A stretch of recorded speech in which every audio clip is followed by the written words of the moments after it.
for this? Are you done with this? If you're in the mood, we can take it to the moon. Pose with the bands. Pose with the pose with the pose with the bands. Pose with the pose with the pose with the bands. What's up mga ka-plastic? Today we're going to show you about 3 models of communication. Let's start with linear model.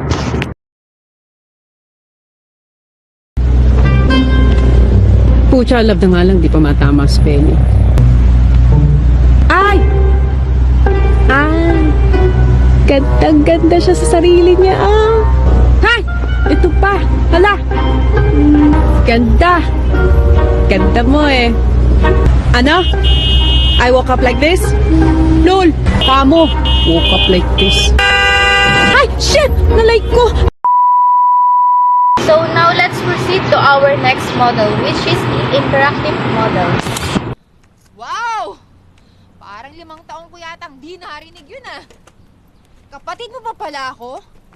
Kasi parang di ko napansin yun sa 5 taong pag-iwas mo sa akin dahil lang naging boyfriend ko yung ex mo! My God, Alex. Pagkatapos ng lahat ng ginawa mo sa akin, umasa ka pang kakausapin kita. Break na kayo nung pumasok ako sa eksena. Pumasok ka sa eksena, kaya tuluyan kami nag-break. Nag-break kayo dahil iniwan mo siya, pinagpalit mo sa trabaho mo sa Amerika. And last but not the least, the transactional model. Mali ako, pero hindi ako tanga. O bakit sinabi ko bang tanga ka? Sasabi mo lang, di ba? Na-misinterpret yun na naman ako eh. Hindi ko sinabi yun. Nasabi ko, ang tanga yung idea. Hindi ka tanga. Sana kasi, pinatatapos yung una kasi ako. Kaya lagi niyo ko na misinterpret eh. Alam, ikaw palusot ka na naman eh. Ano? Ikaw, nag-lawyer ka lang. And that's how the T model of communication works. Please don't forget to like, share, comment, and subscribe. And don't forget to click the notification bell for more upcoming videos.